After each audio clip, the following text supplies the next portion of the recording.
I am from Colombia, from Medellin, very famous city, perhaps for the wrong reasons. I was born in 1960 and grew up in a very poor neighborhood, but was very lucky to be able to go to college. And I studied psychology at the Antioquia University. In 1982, we had a very repressive government, the government of Turbay Ayala, who created something called the Estatuto de Seguridad. And it was like Colombia's version of the Patriot Act. And it was mostly created to make everyone suspicious of being a subversive or a revolutionary or a communist. And all college students or university students were immediately in that list, especially those of us who were in public universities. So one of my younger brothers was camping, and it was raining. They decided, he and the other three kids he was camping with, decided to ask for shelter from a priest. And the priest overheard them talking politics. This was during the week of presidential elections. So the priest called the police, the town's police, and the police called the army. The following day at 4 a.m., something that is very common in South America and Colombia as well, the army came and raided the houses. I was in the house. I welcomed them into the house. I thought that I had cleaned the house from all potential subversive propaganda, all Marxist groups or Marxist books. But my brother had hidden a book of internal circulation from the ELN, which is one of our guerrilla groups, and that was it. Once they found that book, then they considered me as part of the group and took me and my brother to Bataillon Bombona, one of the military headquarters. And the three other kids were younger than me. I was 22. So they decided that I was the one who was training them in guerrilla warfare. They tortured them very mildly, just with water, and they hit them a little bit, but then they took me as the main person, and I was also older than 21. So they tortured me for 3 days and 3 nights. They use all kinds of things that they can use without leaving marks in my body. So they use electricity, waterboarding, they hit me with their open hand. They didn't allow me to eat or drink any water, to sleep. I was deprived of sleep for 3 days. They put a gun in my mouth, etc. So, but I was able to lift my blindfold because I was handcuffed in the front. So I was able, from my prison cell, to see my brother, who was standing against a wall. But the whole time I used my brother as an excuse to talk about what you're doing to him. Please don't touch him. And they kept telling me, well, he's going to die. It's your fault. You don't tell us names, who you are involved with. So I was able to use that the entire time because I knew he was fine. And that was very helpful for me. The other thing that was happening that I didn't know at the time is that international delegates were as observers visiting Medellin at that exact time as observers of the presidential elections in Colombia. So people that I will never know saved my life. I will never know who they are. People from this country and from Europe, mostly human rights activists.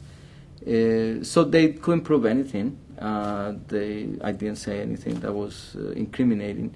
So they had to let me go. My brother and the other kids were sent to prison because they were carrying a subversive weapon, a machete. And so I was let go. The other kids were let go after 3 months in prison because the Estatuto de Seguridad was eliminated. Supposedly we were entering peace, yet the killings never stop in Colombia, even today. And in 1989, I was tired of burying beautiful people, many of them my friends, intellectuals, artists, not just leftist people, just anyone who dared to think. And many of them were being killed.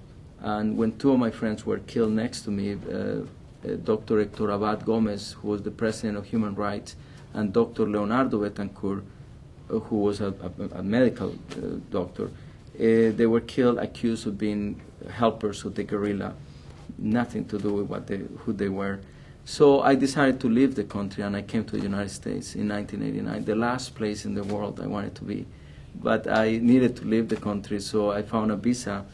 I was working at a hospital with drug addicts and alcoholics, and they sent me to the embassy saying that they were sending me to Dubuque, Iowa, to study English, so I could work with our clients from Curacao and Aruba, etc. So I ended up in this country and realized how little people knew about Americans' foreign policies and Americans' interventions, not only in Colombia, but the rest of the world. So I started to say, wow, maybe Americans are not as horrifying, as terrible as I imagined them to be. They're just ignorant. They don't know the role that their government and their foreign policy is playing in most places in the world.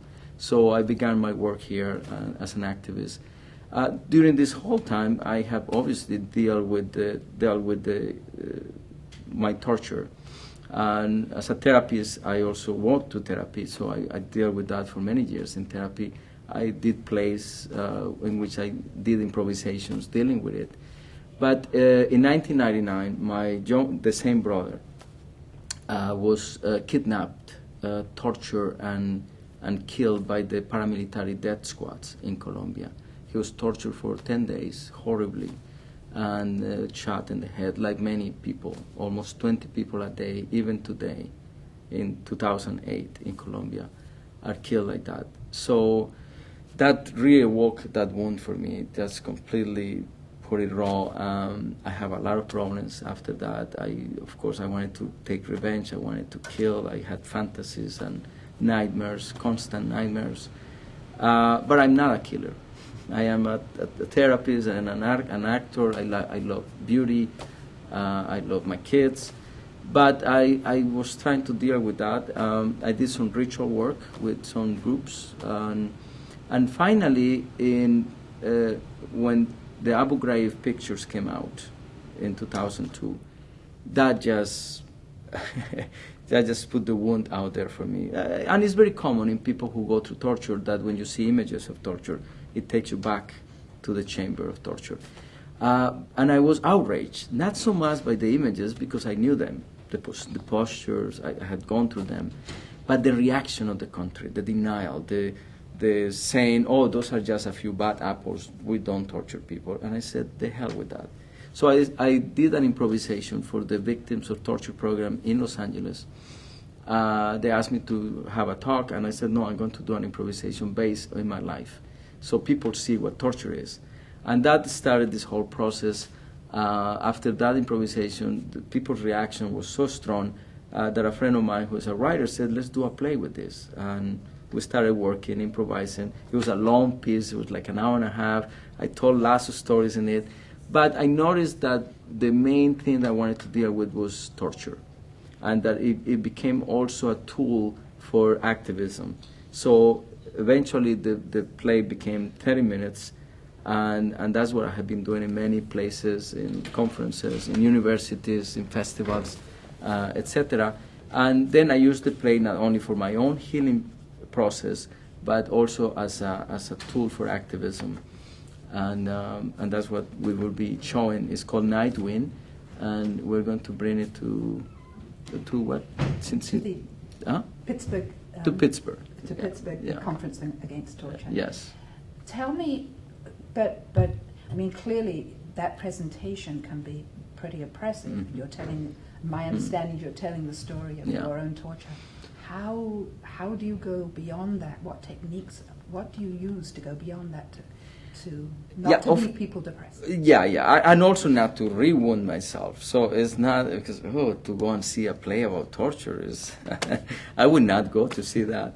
But I try to make it very theatrical, so it is clear that it's a play, so people can have the distance, even though they are hearing the story, they are hearing what happened. I use a very minimalistic style. A few props that become many things, so people are always conscious that it's a play. I become many characters. I become the interrogator, myself, my mother, my brother. I do the autopsy of my brother just with a glove. So it's a theatrical experience, yet it's very strong emotionally. So what I had developed after I observed this is immediately after the play, I invite the audience into a dynamic meditation. And I do that also because I'm one of those people who cannot meditate the Buddha style. I just cannot concentrate, and I have back problems from torture, etc.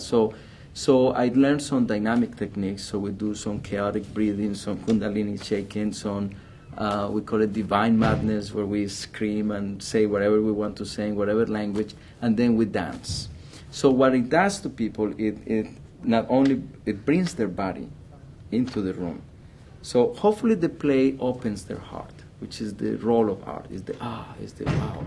And once the heart is open, now the body is completely present, and people are connected to the fluids or emotions without censoring them or questioning them, whatever they are: anger, frustration, pain, fear, compassion, defeat, whatever. So now we are fully connected to those rivers, those influxes of energy. And then I use the techniques of theater audio press or image theater and invite people to use that energy and create images. And not only images of the reaction to the play, so they put it in their bodies, and then we see the many different reactions that are possible, and they are all feasible, and they all have integrity. So some people react like this, and some people react like this, and some people react like this, and they're all in the same room, and people can see all the different reactions, and also can see people who react very similar to them. So I do a process in which we acknowledge all the different possibilities, and then I invite people to create images of what they would like to do. So we are not just strapped into the oppression of all the information. Like, for example, at this conference, we're receiving a lot of information about the situation in prisons that can be very overwhelming and paralyzing. Torture is paralyzing to most people. So what we do is we activate that, and we use that energy to explore images of what we would like to do. I don't tell people what to do. I really don't care what people do. I care that people do what they want to do. Even if it is to say, I never want to hear anything about torture, but they are engaged with protecting the dolphins or saving the butterflies, whatever it is that they care for. Great, go for it. So what I notice in this process is that now people feel energized and feel activated and feel that we use our imagination to imagine action. And then people will do whatever they want to do with it. So that's mostly the work. So in the end, where do you want people to go with all of this? I want them to go where they feel invited to do, whatever triggers their soul and their desires. Of course, people ask me for information. Fortunately, now, thanks to the American Foreign Service Committee, the QUIT conference, there are many groups working on torture, TASC, the Torture Abolition Survivor Support Coalition, all the groups that provide services to torture survivors, and many churches are getting together, and universities, etc. So there's plenty. It's an ocean of information, and the internet put us in connection with that right away.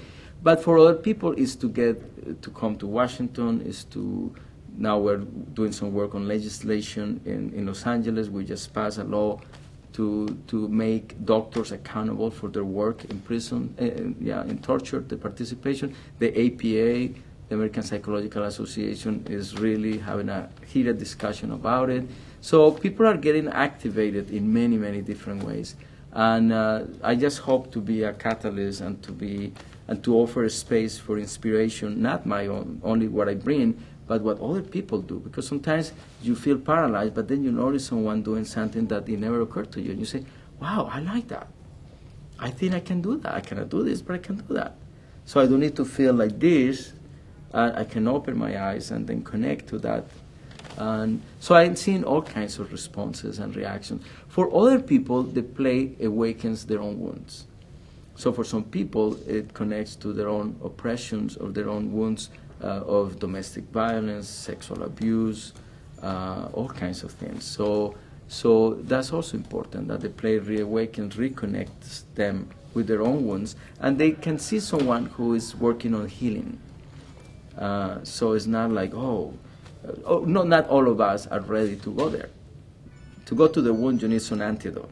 For me, it's art, it's activism, it's ritual, it's that kind of work. For others, it's therapy, etc. So, but what theater does, it creates the container for that, the ritual space, where we can live what we always needed to go through, but we couldn't on our own.